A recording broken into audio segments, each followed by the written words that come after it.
Good morning dear students. આપણે last વિડીયોમાં છઠ્ઠો પાઠ છે શુભ પ્રસંગ કથા તે પાઠ અડધો જોયો હતો. હવે આપણે આગળ જોઈએ કે રેશમા કરીને એક છોકરી છે. એ છોકરી શું છે, અપંગ છે, બરાબર. અને એ પણ એકવાર એને તાવ આવ્યો હતો અને એમાં એના અસર જે છે પગ પર થઈ ગઈ હતી ને પછી એની પગ બેજાન થઈ ગયા હતા. એટલે પછી એને શું થાય છે કે એને બેજાન થઈ જાય છે, એટલે ચાલી નથી શકતી, એટલે અપંગ થઈ જાય છે.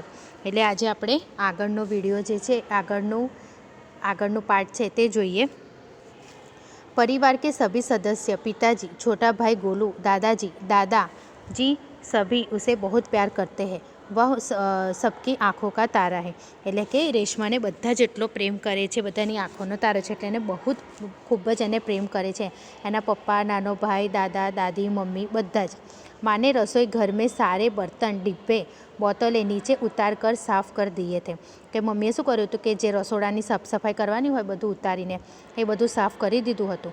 उन्होंने रेशमा को आवाज़ दी, रेशु, अगर तुमने नाश्ता कर लिया हो तो काम में मेरा हाथ बटाओ. એણે રેશમાને આવાજ લાગી કે જો તે નાસ્તો કરી લીધો તો તું મને હેલ્પ કરવા માટે આવી જા. हाँ माँ, मैंने नाश्ता कर लिया. दूध का मेवे वाला दलिया बहुत अच्छा बना है. શું કહે છે કે દૂધનો જે દલિયા તે બનાવ્યો તો દૂધની અંદર દલિયા નાખીને જે બનાવે ને તે ખૂબ જ સરસ બનાવ્યો હતો. माँ, मैं हाथ धोकर अभी आती हूँ. કે હા મમ્મી, હું હાથ ધોઈને આવું છું, રેશમા એવું કહે છે. રેશમા अपनी कुर्सी को धकेलते हुए रसोई घर में पहुंची. એની ખુરશીને ધક્કો मारीने रसोई घરમાં ગઈ, કેમ કે અપંગ હતી, ચાલી નથી શકતી ને. रेशमा माँ को बर्तन डिब्बे लेकर लगा कर पकड़ाती गई और माँ ने उन्हें व्यवस्थित ढंग से सजाती गई. रसोई घर फिर से चमकने लगा. એટલે કે શું કરતી હતી, મમ્મી જે માંગે એ ડબ્બો હોય, ગ્લાસ હોય, જે હોય એ આપતી હતી અને એવી રીતે મમ્મી એના હાથમાંથી લઈને રસોડા પર સજાવતી હતી, મૂકતી હતી. અને એવી રીતે રસોઈ ઘર ફિર સે ચમકને લગા, એટલે રસોઈ ઘર ચમકવા લાગ્યું, ફરીથી ચોખ્ખું થઈ ગયું. पिताजी दफ्तर चले गए. पप्पा पण नौकरी गता रहा. माँ ने लड्डू बनाने के लिए कुछ ज़रूरी सामान चाहिए था. गोलू तो बहुत छोटा था.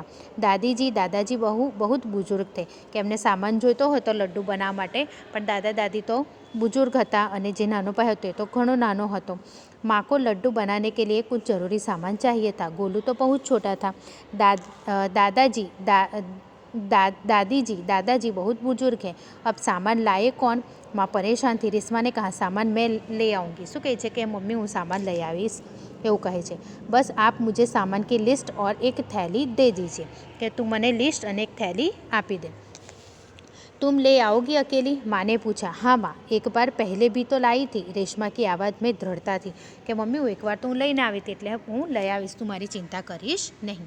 તો ઠીક હે, तुम ही ले आओ लेकिन ध्यान से जाना.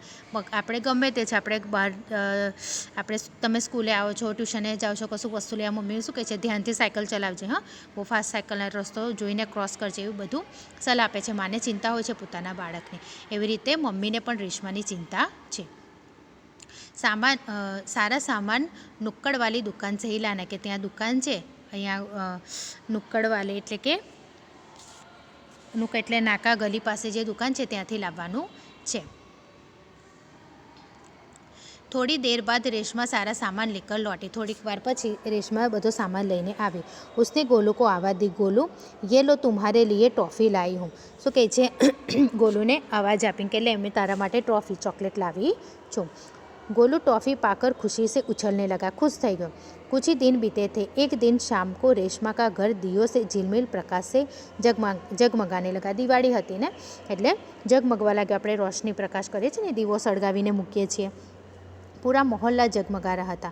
जहाँ रोशनी ही रोशनी थी. क्या ज़मीन क्या आसमां. दादी जी ने बताया कि दीपावली अंधेरे पर उजालों की जीत का त्यौहार है. बुराई पर अच्छाई और असत्य पर सत्य की सदा जीत होती है.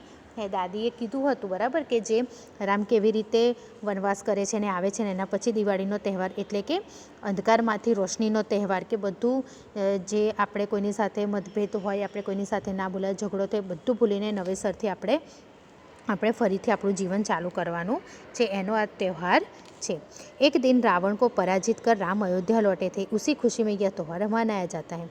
रेशमा और गोलू बड़े ध्यान से दादी जी की बात सुन रहे थे। ये लोग ध्यान थी बात सांभळता हता। कुछ देर बाद सबसे मिलकर पूजा की और प्रसाद खाया।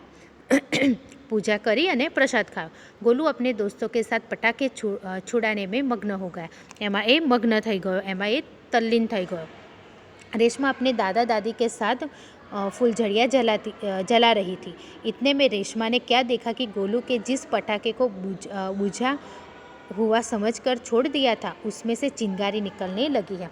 એ બેસીને ફૂલઝડી તારામંડળ હતા એ સળગાવે છે, પણ એમાં શું થાય, ઇતને મેં રેશમાને દેખા કે ગોલુને અમુક વાર ખબર ફટાકડો આપણે આમ સળગાવીને નાખીએ છીએ ને આપણને એવું થાય કે નહીં ફૂટે, પણ એ ક્યારે ફૂટી શકે, એટલે આપણને પણ નુકસાન થઈ શકે છે। એટલે એવી રીતે રેશમાએ જોયું કે એને એવું લાગે છે કે ફટાકડો હવે સળગશે ને, એની પાસે જવાનો પ્રયત્ન કરે છે। એ સમજકર એણે છોડ દિયા હતા। હવે થોડીક વાર પછી એમાં ચિનગારી એટલે સળગવા લાગ્યું। गोलू की पीठ पटाखे की तरफ थी। रेशमा चिल्लाई, गोलू गोलू बचो, तुम्हारे पीछे पटाखा है। एने शू कीधुं कि गोलू बचो, तारी पाछळ शू छे, फटाको छे। फटाके के शोर में रेशमा की आवाज़ दब गई। एटला बधा फटाकड़ा फूटता हता एटले एनी आवाज़ संभळाई नहीं। बाकी लोग कुछ समझ पाते सबसे पहले रेशमा जल्दी जल्दी कुर्सी को धकेलते गोलू के पास जा पहुँची। कोई कशुं के कोई कशुं समझे नहीं, पहला ज रेशमा पोतानी कुर्सी ने धक्का मारीने त्यां पहुँची गई। उसने गोलू को जोर से धक्का दिया। एणे गोलू ने जोरथी धक्को मार्यो और खुद आगे निकल गई। अपनी कुर्सी की गति के कारण धमाड़ और जोर का धमाका हुआ। रेशमा की कुर्सी ने गोलू को जलने से बचा लिया।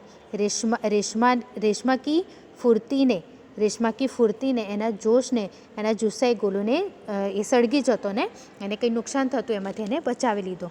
गोलू को कुछ समझ न आया कि उसे धक्का किसने दिया और क्यों। गोलू ने खबर ना पड़ी कि कोणे धक्को आपे ने कोणे एने बचाव्यो। धमाके की आवाज़ सुनकर माँ पिताजी भी बाहर दौड़े चले आए। आनी आवाज़ सांभळीने बधा ज घरना लोको आवी गया। कुर्सी रेशमा के ऊपर थी और रेशमा नीचे। रेशमा पड़ी गई थी। पिताजी ने कुर्सी सीधी की और रेशमा को उस पर बिठा दिया, यानी ऊपर बेसाड़ी दीधું। माँ भयभीत से बोली, कहीं चोट तो नहीं लगी रेशू? એને કહે છે કે બેટા તને કશે વાગ્યું તો નથી ને, એવું કહે છે। રેશમાને ઉन्हें सारी बात बताई। रेशमा એને બધી જ વાત કીધી। सबसे रेशमा की पीठ थपथपाई। सब बधाए એને शाबाशी आपी। गोलू रेशमा के पास आकर नाटकीय ढंग से बोला, दीदी आज तो आपने मेरी जान बचा ली। आपका यह धमाकेदार धक्का मुझे हमेशा याद रहेगा। कि તમે મારી જાન બચાવી અને આજે જે બન્યું એ મને હંમેશ માટે યાદ रही जैसे। सभी लोग खिलखिलाकर हंस पड़े। रेशमा की शारीरिक कमी उसके इरादों में कभी बाधा नहीं बनी। कि क्यारे पण एनी शारीरिक कमी एना काममांथी के આવી રીતે ક્યારે પણ બાધા નડતર રૂપ થયું નથી। सभी वह आज भी उतनी ही जिंदा दिली और परिश्रमी से अपना जीवन जी रही है। उसकी यह सुबह नहीं सुबह होती है, हर सुबह नहीं सुबह होती है। वह हर सुबह अपने काम में नए इरादे में जुट जाती है। दरेक सवार एनी माटे नवी होय छे ने दररोज एक काम माटे जुटी जाय छे। दररोज एक काम माटे लागी जाय, नवा काम कंईक ने कंईक नवुं शीखवामां लागी जाय छे। એટલે તમારે પણ આપણી પાસે તો સરસ બે હાથ છે, બે પગ છે, તેમ છતાં પણ આપણે હિંમત હારી જઈએ છીએ, પણ એવું કરવાનું નહીં। હંમેશા ને હંમેશા હિંમત કરતું રહેવાનું, પ્રયત્ન કરતો રહેવાનું અને આગળ પણ વધતું રહેવાનું। બધાએ પાઠ વાંચી લેવાનો છે અને વાંચ્યા પછી શબ્દાર્થ નોટબુકમાં સારા અક્ષરે લખી દેવાના છે।